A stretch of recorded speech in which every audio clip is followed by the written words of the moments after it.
tardes, hermanos. Me gustaría en este tiempo que pudiéramos reflexionar en algunos pasajes de la palabra de Dios acerca de la oración y de nuestra actitud hacia ella. Quizás es un tema por demás hablado y conocido, pero no por eso debemos dejar de mencionarlo y recordarlo, en particular en este momento que estamos viviendo de confinamiento social, de cuarentena. El primer pasaje que quiero compartirles se encuentra en Santiago 5, versículos 13 al 18, que dicen así: ¿Está alguno entre vosotros afligido? Haga oración. ¿Está alguno alegre? Cante alabanzas. ¿Está alguno enfermo entre vosotros? Llame a los ancianos de la iglesia y oren por él, ungiéndole con aceite en el nombre del Señor.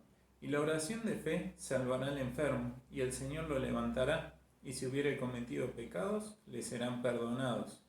Confesaos vuestras ofensas unos a otros, y orad unos por otros, para que seáis sanados.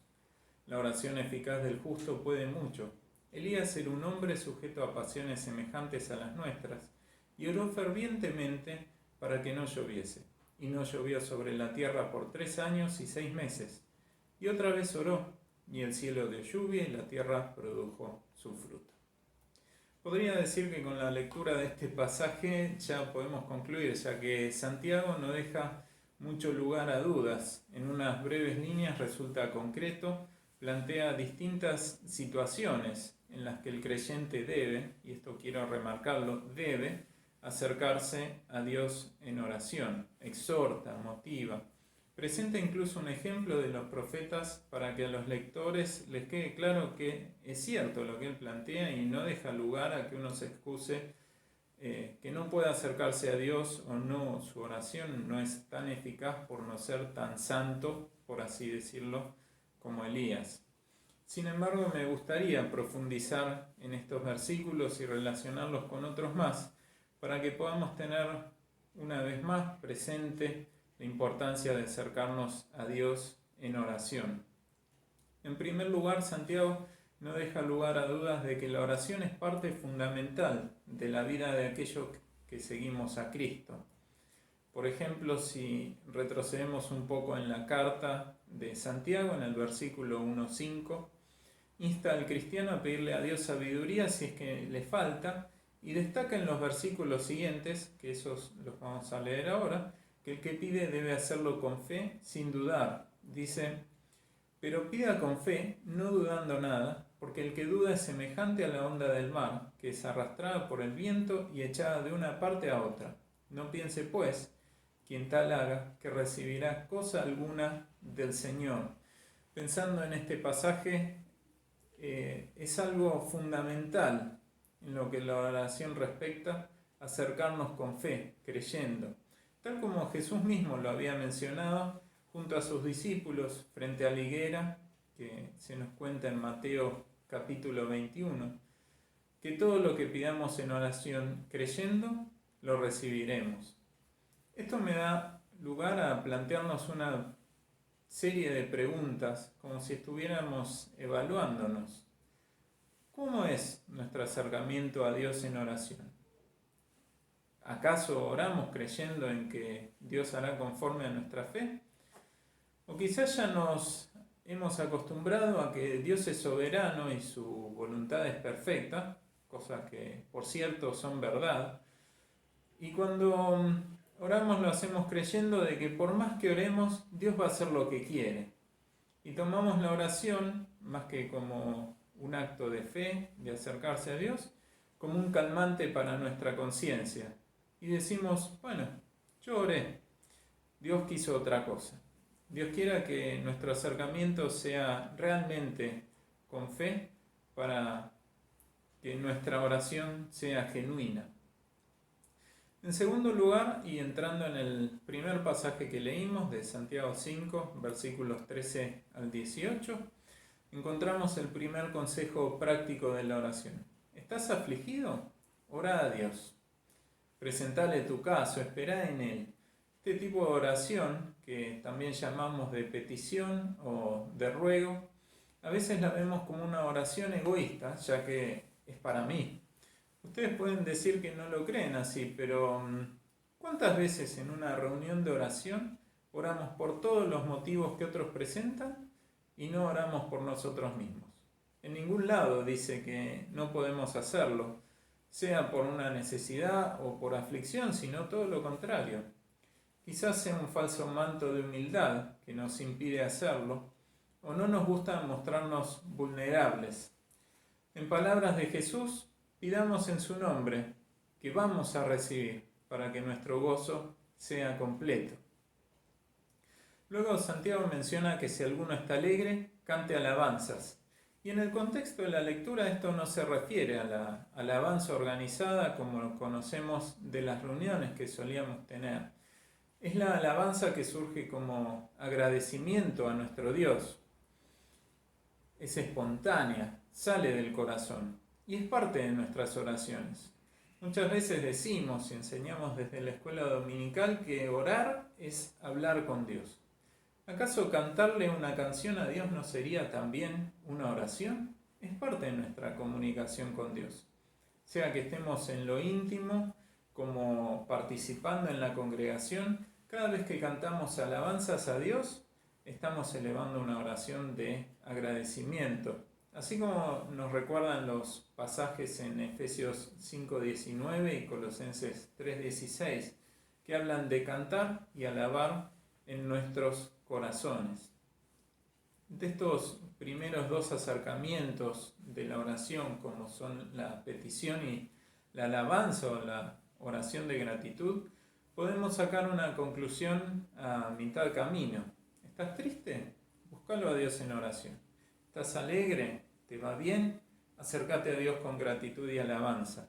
No hay un tiempo en el que podamos excusarnos y decir, no es tiempo de acercarme a Dios. ¿Estás triste? Acércate. ¿Estás alegre? Acércate. Y esto también me recuerda, ya que no dejamos ninguna situación afuera, esos pasajes que nos indican que debemos orar sin cesar. Y también vemos en el ejemplo de Pablo, de cómo oraba sin cesar por las congregaciones, por las iglesias y por las personas. Nos quedan solamente dos cuestiones por ver de la oración en este tiempo y el próximo es la intercesión. El pasaje nos habla de llamar a los ancianos de la iglesia en tiempo de enfermedad para sanidad. Lamentablemente este pasaje resulta controversial y generador de falsas doctrinas por malas interpretaciones. No es la idea de hoy discutir sobre falsas doctrinas, pero simplemente me voy a limitar en enfocarnos a lo principal del versículo que tiene que ver con el tema que estamos tratando hoy. No son los ancianos, no es el aceite, sino es la intercesión con fe en favor de un hermano y deslizando en la cuestión que sigue después, la confesión de los pecados. El texto centra su peso sobre la oración de fe y la respuesta de Dios, pero no es la conocida oración de fe que muchas veces mencionamos, que es confesión de un corazón arrepentido que decide seguir a Cristo, sino que es, en este caso, la oración realizada con fe a través de los que interceden. Desde el comienzo hemos destacado que todo el que se acerca a Dios en oración debe hacerlo con fe, creyendo que va a obtener respuesta. Y esto es tanto valedero cuando pedimos por nosotros mismos como cuando intercedemos o pedimos por otros. La salvación que menciona este pasaje no se refiere a la salvación para vida eterna, sino a la libertad de la enfermedad. Por eso continúa diciendo que el Señor lo levantará. En cuanto al texto que sigue, se menciona que si el enfermo ha cometido pecados, le serán perdonados. No es algo mágico ni místico debido a la intercesión, al aceite, a la presencia de los ancianos, sino que aparece otra parte de la oración, que es la confesión. Al ser parte del mismo pasaje, podemos tener presente el caso de aquellas enfermedades que resultan como disciplina que el Señor aplica, pero que también redundan en salud espiritual. Cuando el enfermo reconoce esta situación y confiesa que ha pecado, el Señor nos concede su perdón y nos limpia, como dice el pasaje de 1 Juan 1:9. Esto mismo se extiende al siguiente versículo, mencionando la importancia de confesarnos unos a otros nuestros pecados e intercediendo unos por otros. No que debamos tener la confesión como una rutina o ritual, sino que Santiago nos alienta a rendir cuentas y poder contar con hermanos que conocen nuestras debilidades, interceden para que no caigamos en tentación. Por supuesto que quien primero intercede por nosotros es Jesucristo mismo y el Espíritu Santo, como nos dice en Romanos 8. Pero qué bueno que es saber que un hermano, que una hermana, según sea el caso, ora por mí para que no caiga en tentación, para que no cometa errores delante de Dios. Y mejor aún, yo también puedo interceder para que mis hermanos no caigan. Siendo parte de la Iglesia, cuerpo de Cristo, Dios nos da el privilegio y a la vez la responsabilidad de velar, de acompañar y de ayudar en el crecimiento de nuestros hermanos. Esto se relaciona también con los últimos 2 versículos del capítulo, los versículos 19 y 20 que hoy no leímos y que les invito a que puedan leerlos en sus casas cuando repasen este pasaje. Como frutilla del postre, Santiago nos da el ejemplo de Elías, indicando primeramente que la oración de los justos tiene poder. Vale la aclaración del justo, junto con la mención de Elías, que también estaba sujeto a las mismas pasiones que nosotros, ya que los justos son aquellos que Dios ha justificado a través de la fe en la obra salvadora de Cristo. Luego, aquellos que hemos sido justificados y acudimos a Dios en oración y con fe, obtenemos respuestas y a veces puede ser sobrenatural e inexplicable para los ojos humanos, como lo fue en el ejemplo de Elías.